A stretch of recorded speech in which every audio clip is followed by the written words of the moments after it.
You can imagine probably after 5 years, there will be no delivery driver left. The drone or those AI cars will take it over. Yeah. And it's better for the business. Have you had much experience with like bringing in, I know you're working with one at the moment, but have you brought in any external ones? Has anyone reviewed? What is your thoughts on that whole space? It will be if they are fit into our market segments. So there are hundreds of different influencers out there from different nationality, different backgrounds. And I have tried quite a few. And not everybody work on my business, to be honest. Yeah. So I have to choose carefully, make sure that the influencer is matching our business for behind their followers. You're learning every day in this business. And especially after the COVID, that changed a lot of things. That's really hard down to the hospitality business. Everybody was hard down. But it was a good time to learn, and we learned how to change.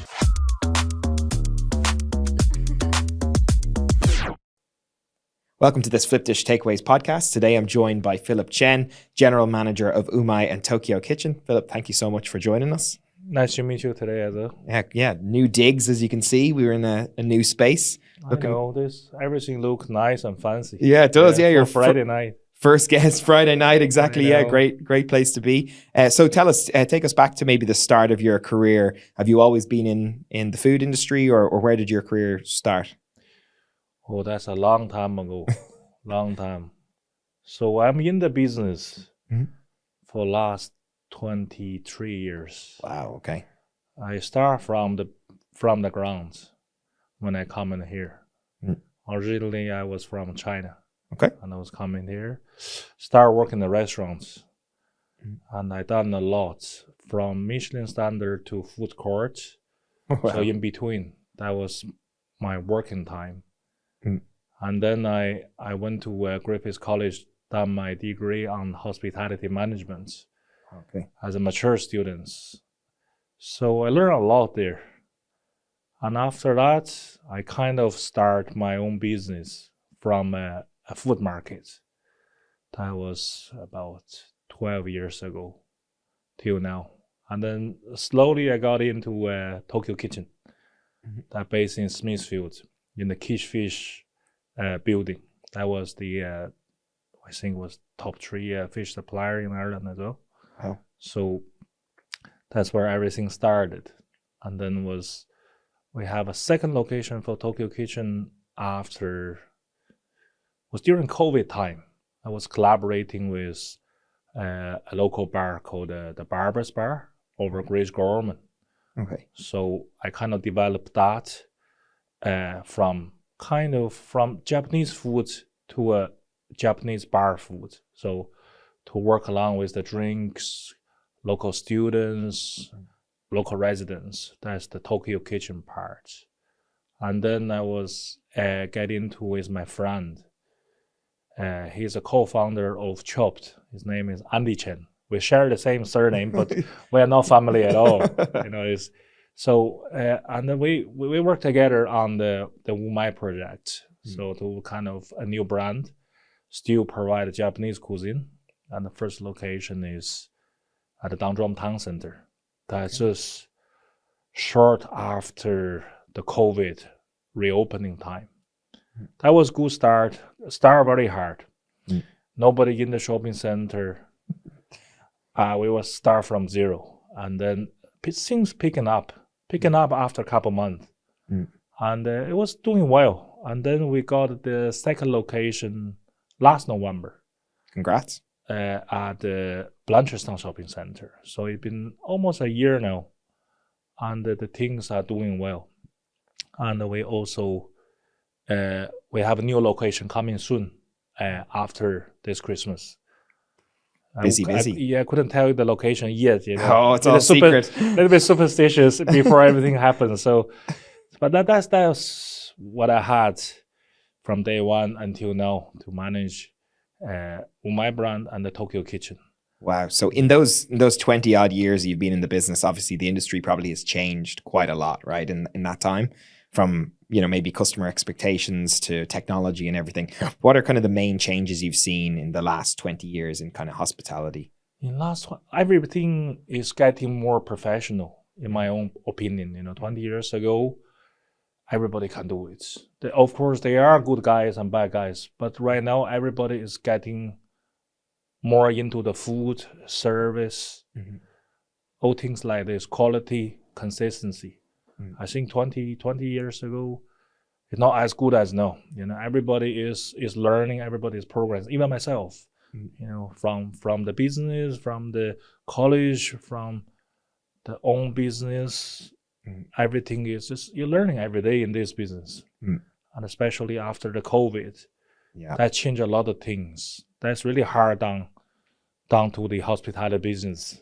Everybody was hand on, but it was a good time to learn, and we learn how to change, to fit into the people's needs, and then the survivor wins at the end. That's what I think. Yeah, and technology has definitely obviously changed in the last 20 years as well, but there's definitely been a big influx into the restaurant industry, right?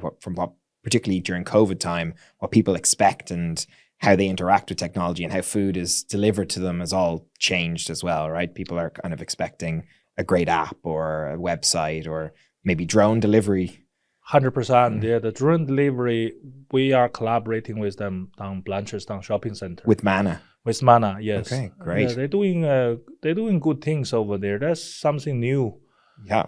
And it's good for business in some point, because the commission rate is a key. Finance is a key things for food business. Of course. Down to the earth is how many percent for the owner to get. Yeah. And the Manna, I think I forgot the exactly figure, but I think they are really low on the commission rate because they are really few labor involved. Yeah. They're really good for the takeaway or small restaurant business. Yeah, and it's something that we've probably never seen before, and it's a new thing, even just globally, which is nice for Ireland to be kind of at the forefront of that. I think that's nice to be, and for you guys as well. 100%. You can imagine probably after 5 years, there will be no delivery driver left. The drone or those AI cars will take it over. Yeah. And it's better for the business. Yeah. Better for the product, right? Being delivered. It's as quicker, well. It's hot. It is. Yeah. All of that. And then I think it's safer for everybody as well. Obviously, there's dangers that come with riders on bikes and things like that. So it is a lot of side stories I can see over the social media. Yeah. In the last few years. Yeah. Speaking of social media, how does that factor into your businesses? Do you rely on that a lot? Do you have a good social media presence, or do you not use it at all? What's your take on social media? Since after COVID, I kind of involved in social media marketing more than before, because back then I was like, you are a small business, you have to do everything. I was in a lot of operation levels, managing the quality, everything. And after COVID, I kind of changed my mind. I see this thing will increase your sale because like my location down Smithfield is kind of hidden. Okay. We were being kind of we have this rumor about Tokyo Kitchen, say we are always the hidden gem. Love that. Because the local are there, but nobody knows where we are. We're providing good food, we have good Google review, but a lot of customers go, oh guys, I live here a few years, I never seen you guys before. I saw we are here for 5 years or 6 years, And then I was collaborating with one of my influencer. Oh, okay. I call her my marketing manager.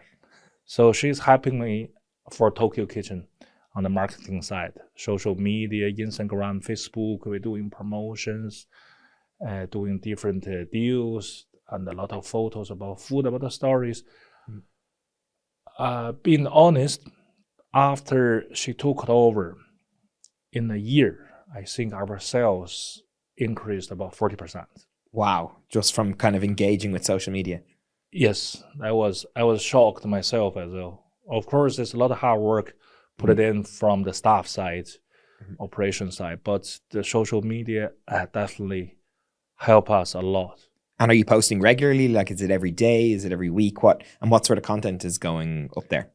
For that, we're doing 3 times per week. There's Okay. a lot about our new dishes, our popular dishes, our staff emotion, Okay. some deals. Oh, she has great ideas, you know. She has great ideas. Brilliant. It's great to see you leaning into that. Have you featured in any of the content, or are you? I'm not like those guys going over the cameras a lot, you know. I rather like the staff to run.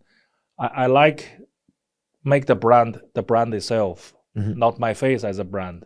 Okay. Yeah. As a product, as for example, as Tokyo Kitchen or as Umai. So people recognize them as a affordable Mhm. and good Japanese food franchise. That's my whole idea. Okay. Yeah. For those food business. And speaking of other technology, then what's kind of key to your restaurant's success? Is there any piece of technology that you think, wow, if that broke, we'd be in serious trouble? Is there anything that you guys really rely on or need? Everything on the IT side, Okay. from your till machine, from Mhm. Flipdish, Mhm. from your card machine, everything Mhm. is on IT. Yeah. Everything is we really heavily rely on the Okay. Yeah. social media as well. So you have to keep posting yourself, make your existence, make sure people are knowing what you're doing Mhm. and where you are and what kind of offer you provide. Mhm. So I think this is really key for the food business. And are your businesses working with the marketplaces, Just Eat, Uber Eats? Are you on those as well as Flipdish, or is it just Flipdish, or what's your online presence like when it comes to where people Uh, can order? we have the whole package. We Okay. have Flipdish, Just Eat, Deliveroo, and Uber. That's those four.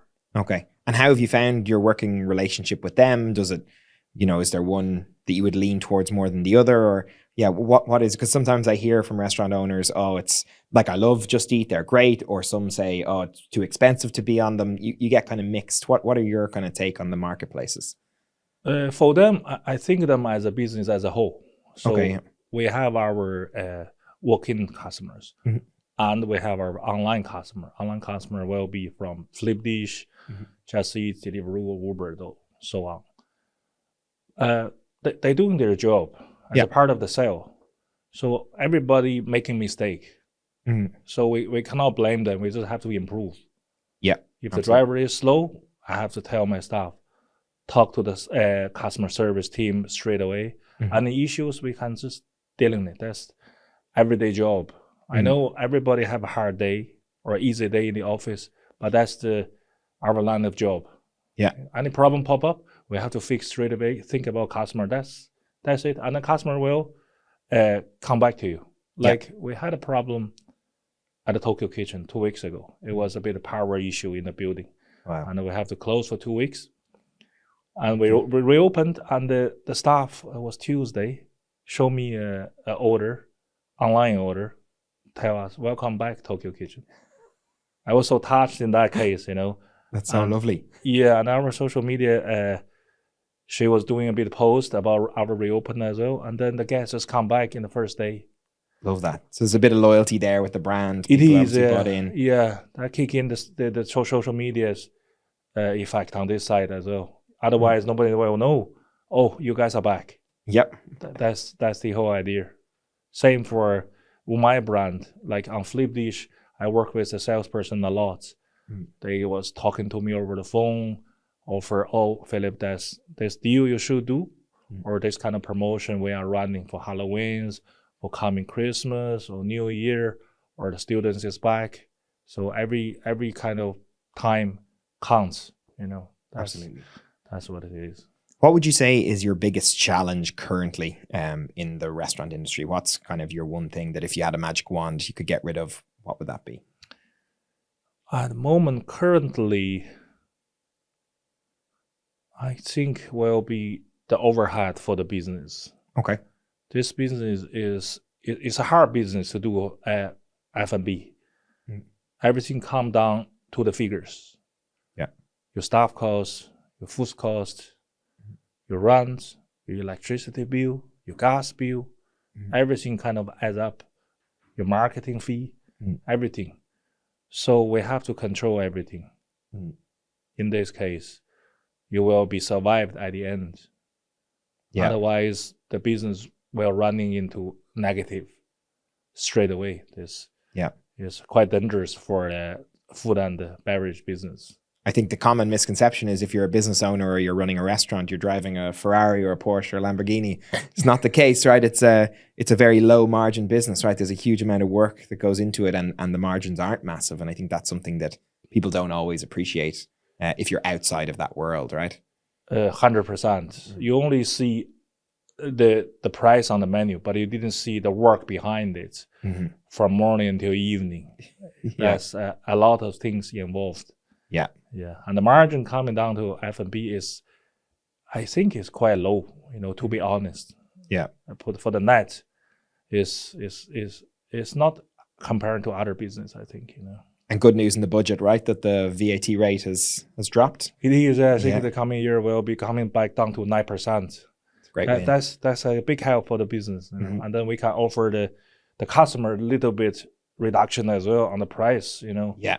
Like for the last couple of years, we've been increased price for the minimum wage increase, food cost, and now finally we can bring down a little bit as a reward for customer, That's so nice for the loyalty they've shown you over the years. It is 100%, Yeah. It's great that the government listened to that. But I was at the protests a year ago now in town. I was there just kind of representing Flipdish and hearing what people had to say, and it was very interesting to hear, obviously that even though it's 4% or 4.5% that it went up, it really impacted businesses. And we saw for about a year so many closures of businesses around Ireland. And there's such a huge part of our culture is about food and coming here and trying food from all over the world. And we have some great restaurants, and it's nice that the government actually said, this is important. We've listened to the restaurant. Let's bring the VAT rate back down. And I don't know if you were involved in those protests or you heard about them at the time, but it is nice that the voices were heard, right? 100%, yeah. At least we can see this thing coming back down. Especially very good for small business. Yeah. Like ourselves. Every percent is count. Yeah. So they will give us more power to run the business in the long term. If you were to go back and talk to yourself 20 odd years ago when you were getting into this business, is there any piece of advice you'd give yourself to say, oh, that would have made the next couple of years much easier? Or let me think. I don't think so. Nope. It had to play out the way it played out. There is no shortcut in the F&B business. I remember this thing. I was in the college back then, and one of the lecturer was Michelin-standard, and she gave us a lecture and tell one of her colleague back then when she was in the business, in the hospitality. And this is the general manager of a hotel. She's working odd hours. And I was saying, oh, why is she doing that? Back then I was a bit innocent. And now I'm doing the hours and I have no complaints. Yeah. That's the food business behind the scene. Has to be done, right? Has to be done, yeah. You in the early morning, check everything, make sure the ingredients are fresh. All your staff have their cleaning done the previous night. During the day, you make sure the restaurant is running smoothly. And in the evening time, you make sure everything is ready for the next day. That's 24/7, 365. Never switched off. I don't think so. No. No. And you have a busy personal life at the moment as well, right? Yeah, that's my hours as well. Yeah. I have my backpack with my laptop. Yep. And I was just making a laugh with my friend. I said, Dublin is my office. Anywhere I go, I can do my office work. Love that. Anyone that you've met over the years that really sticks out as an influential person in your kind of career journey? Anyone that gave you great piece of advice or was just there for you during that time? Anyone that you would kind of call out? In every stage, there is a person. I think in my F&B experience from day one, from the starting, when I'm working in a restaurant, every high chef I work with, every sous chef I work with, every chef de partie I work with, every manager I work with, taught me a lot. Great. And when I go into college, all the lecture taught me a lot. but I wouldn't think I can use everything. But now, when I'm in the business, everything I have learned in the past is coming into practice every day. Yeah. And when I'm doing business, the other small business owner, some restaurant owner, pub owner, they all taught me a lot. Their consistency, their heart for the business. They want to make sure the guest gets 100%. That's what I learned from my path. From everyone, kind of can give me a little bit of advice, and I can see, oh, that will be my strengths in the future. Yeah. Even if it might not be relevant at that very moment, at some stage. Yes, 100%. Yeah, it'll come along. Yeah. Any advice for maybe somebody who has a single store at the moment, they want to open up a second? What's your approach when you look to expand your business and open a new location? What are the kind of key things that are important to you? You have to, depends what you want. Like some small business owner like to run a single store. If you're a single store, you just make sure. I like myself doing this TQM, total quality management. Okay. So make sure every box is ticked in your shop, and then the outcome won't be too bad. So if you want a single shop, that's what it is. And then if you want multiple location, I think steady and consistency is the key. I see someone running 1 or 2 and then 3, and then they fail.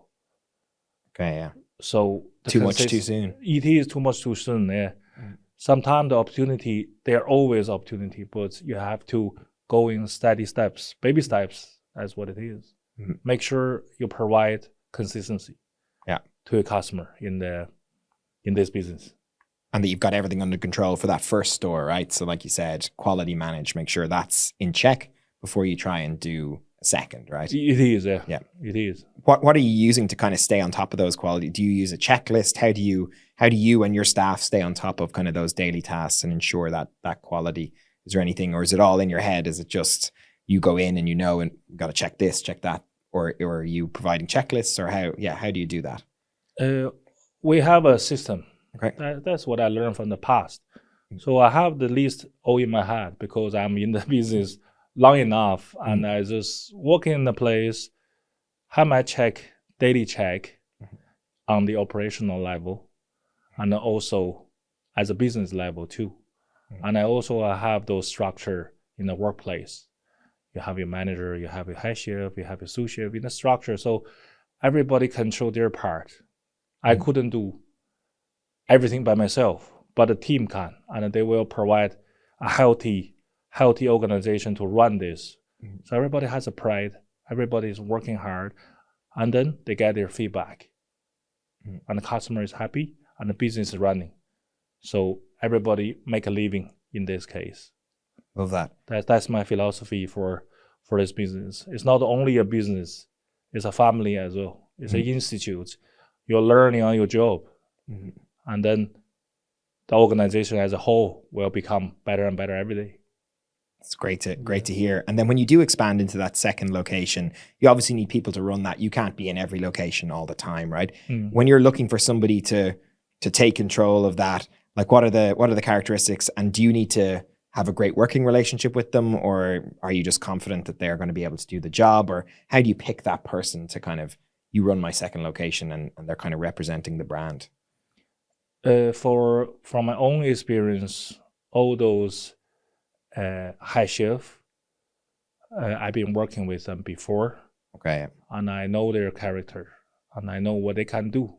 And also, when doing select a new chef, everything, or new store manager, I need to see what they can do and give them a certain time to perform to up to my standards and up to the restaurant standards, so they can carry on when I'm absent, because I have to run multi-location in different time. And you have to go on holidays sometimes as well, right? Well. We need a little bit. See your family, all those. That's it. If you can run this structure right, then the organization will run itself.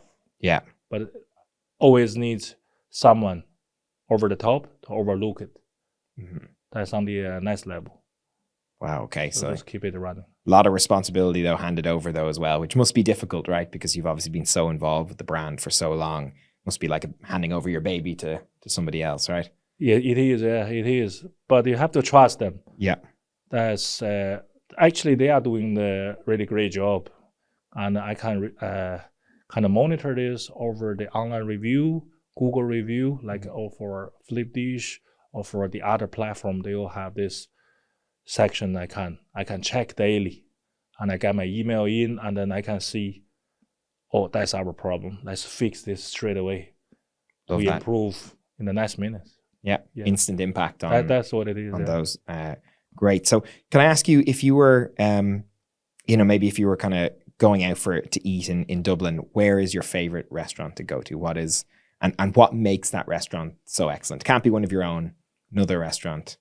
Where are you going to eat and why do you love it? I generally eat out a lot. Okay. And not only it's my habit. I like to sit down and just start judging everything and I give a score over it. Be my favorite, I don't have one. Okay. To be honest. I like to try everything a little bit every time. I don't like to go back to the same one too many times. So okay, once or twice, that's it. But most of the place I've been to now is improving. Yeah. I couldn't give a name at this moment. Say, oh, that's. Don't upset anybody. I understand. Yeah. Yeah. I don't want to say, okay, that's my favorite. Or that's my least favorite.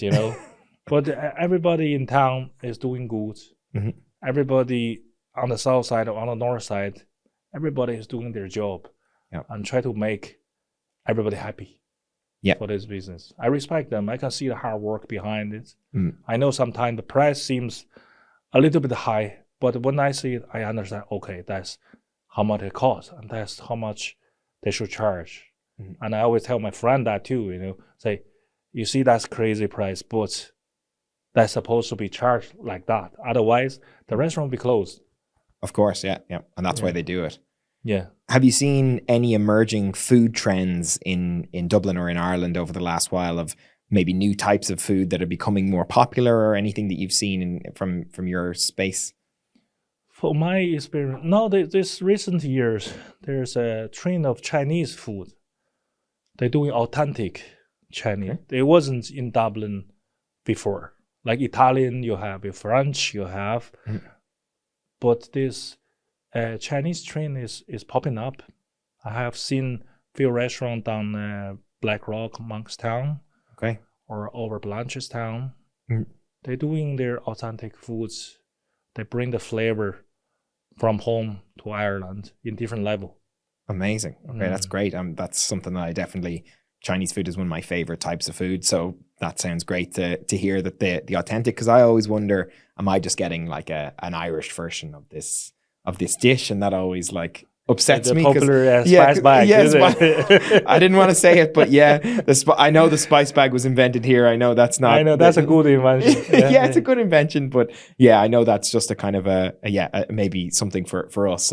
But I would love to try some authentic, and it's nice to hear that is actually starting to happen now. Where members of obviously like Irish people are here, maybe expats from China who've moved over to Ireland, that they can taste a bit of home, right? So that's a nice. It is, yeah. And even for people in Europe, everybody well traveled now, and they went to that place, they had that dish, and they come back to where they live. They want to experience that again, and now a lot of people start providing this to give people options. So today, not only you want a pizza or pasta or coq au vin, you want authentic Sichuan dish or a roasting duck dish. You're making me hungry now.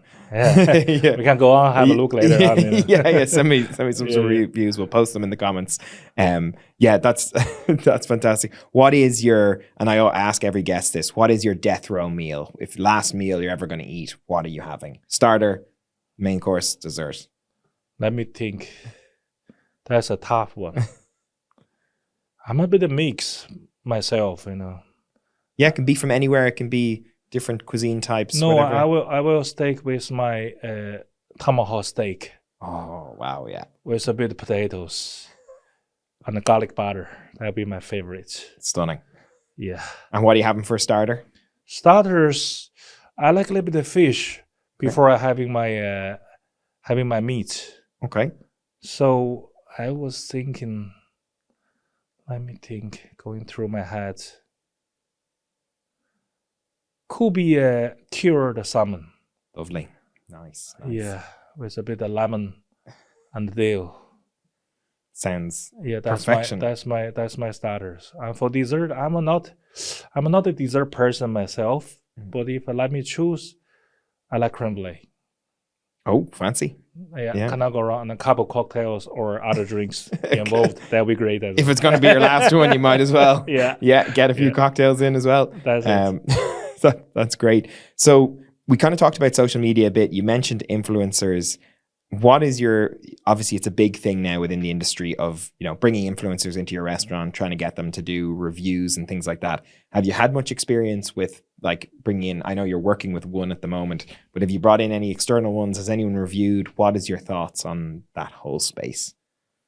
It will be if they are fit into our market segments.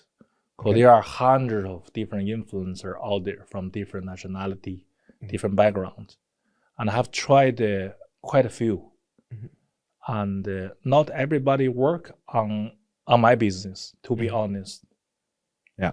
So I have to choose carefully, make sure that the influencer is matching our business for behind their followers. And that will kind of double the effect of this social media work. Okay, yeah. So you see there is value in it, but you can't just let anyone rock in and say, hey, can I review? Yeah, we have to choose them. And I working with this one for last 2 years. So we have good relation. And there's other comment as well. But I have to see their quality of work as well, their backgrounds. Yeah. And nowadays, everybody can be an influencer. Everyone with a phone. It is, yeah. But not everybody will help your business. Yeah. Yeah. And you have to be conscious of that. And like you said, the quality of their work, what their target audience is. We see that a lot sometimes. I've spoken to other restaurant owners who, somebody who's come from maybe Cork, and you're like, well, if you review all your audience is in Cork, what's the point? Your people are not going to be able to come to my restaurant. So I think there needs to be a little discernment. I think some people think, oh, influencer, they have 10,000 followers, great. But those 10,000 followers aren't in the location that they need, right? Yeah, correct, yeah. Yeah. So if you were to give advice to so let's say we've got somebody watching this who's thinking about maybe leaving their job, setting up a restaurant or something like that. First of all, are you saying do it or don't do it? And then what's your advice to do that? My advice will always be don't do it. Don't do it. Don't do it. Yeah. Yeah, fair enough. That's very honest advice from myself. Yeah. Yeah. Takes a certain type of person to do it, right? It is, yeah. It takes certain type of people and a lot of time involvement. But if you really love this, it is a path for you to go. Yeah. It's like every job. You have to love this. You have to get involved a lot. And then you make a creation. Maybe work, maybe not. And that leave the time. I think time will decide what your work will be at the end, Yeah. Yeah. And I love that, first of all, you just said just don't do it. Have you had those moments in your career where you're like, I wish I didn't get into this? Has there been any moment where you're like, God, if I could just get out of this like this, I would? Or have you always been, no, this is definitely the right thing to be doing? I'm the type, if I choose something, I will do it until the end. Okay, yeah. From day one. And I'm still doing it now after 23 years. So I think I will be carry on doing this for the next 23 years as well. Okay, great. Touch wood. Hopefully that, that keeps going. Yeah. But have you had those moments though where maybe, I know COVID was a particularly tough time for a lot of people where they just thought there's no way I'm going to be able to keep the business going. Have you had any of those really rocky kind of times? Not too much those moments, because I always try to solving whatever comes. if you can solving every issue you face, and then the outcome is there. Yeah. So I haven't faced this question for myself yet. And this is what I'm good in at. And if you want to choose another profession, it's not easy as we talk.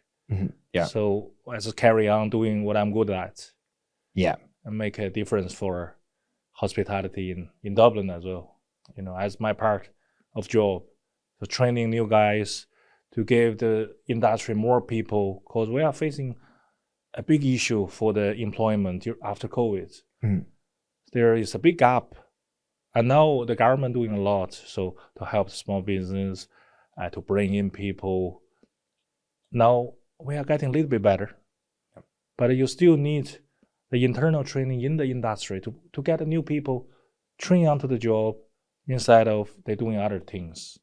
So that's what we need to do for the next 20 years, for the next generation, basically. And so that they see a pathway in hospitality, right? That they there is a, it's not just a job you do when you're young or you're in college or whatever. You can have a whole career in this space, right? It is. That's what a career you choose, and there is a path you can go from the ground until the top. Yeah. It's like every step is counting on this process. And I love that there's no shortcuts. That's the shortcuts. You're not going to go from sweeping the floors to CEO in I don't think 10 so. minutes. I don't think so. In any job, I don't think this will happen that soon. Absolutely not. But there's a lot of graft and hard work and grind that needs to go in as well, right? Yes. And hours. And so it isn't for everyone, but there's a great opportunity in there in the space, right? Yes. Brilliant. I must ask about Flipdish. When did you start working with Flipdish? Well, I'm working with Flipdish quite long ago, since the beginning, actually, when I opened the shop. Oh, wow. There's just, the salesperson approached me, and I'm open for those type of platform myself as another source of income. That's great, and they provide online services, and I'm using it, and also they have a third party to provide delivery services. Great. Because it's quite hard for some locations in Dublin to run your own driver. Yeah. Sometimes they don't turn up, and a lot of traffic now involved in Dublin city. So the third party really solving the problem for me, and some small business like me as well. So we just don't need to worry about the delivery part. So we just focus on inside the restaurant to make sure everything are proper, everything is cooked well, packed well, and give to the driver on time. And the customer will be happy. And then Flipdish and the third party do everything else. So you can do what you guys are doing best. Yeah, and they have a lot of promotion online. As I told you early on, the salesperson always approach me in different time of the year. And we're making promotions, making deals. So help the business every little bit. So you're doing a bit of kind of SMS advertising and things like that through Flipdish as well. So yeah, every week. Yeah. Oh, every week. Every week. Every month we have a chat, and then we're planning what are you gonna do. What's the best option? So they check the figures behind the back, and then tell me, oh, we thought we can do messages, or we can do Google promotion, or we can do some deals to run to help the business to improve and generate more revenue for the business as well. And do you see that then? Do you see the return from those campaigns? Yes, in different stages, in different days. Some deal work, some deal not, but we just keep trying. Yeah, it's a great team. And yeah, it's a great team in Flipdish sales department. It's good to hear. They are helping me a lot as well. Yeah, they're very committed to that. I think the guys there really understand the industry. And you're right, some promotions land, some don't, and it's a case of every time one doesn't, you learn from it. The ones that do, you take that and go, how can we replicate that? So I think it is an interesting approach. Are you just using online ordering? Do you have an app as well? Where can people order from you? So we have a website from Flipdish for all our restaurants. So they can just go in there, click it in, delivery or collection. So they will get their food either by working the store or get delivered to their door. Brilliant. Okay, great. And yeah, so maybe just to finish up, we're just gonna kind of go over where can people find your restaurants? What are the names? What are the locations? You said one is kind of hidden. Maybe we'll expose the location. So tell us where everyone can go to. So the first one is the Tokyo Kitchen. We are located at 42 Bow Street, Smithfield, Dublin 7. Nice. And the other brand is Umai. We are currently at Dundrum Town Center, Blanchard's Town Center. And the new location is coming soon after Do you want Christmas. to tell us? Yeah. I wouldn't let you know now, but you will see. And if you're based in Blanchardstown, you can get a drone delivered to your house. Yes, you can try that. That's something I want to just go to Blanchardstown just to see what that's like that. I will invite you in for one day. Have a tour. That would be amazing. Philip, thank you so much for joining us. I really appreciate your time today, and best of luck with the new secret location. Thanks so much. It's a pleasure for myself as well. Cheers.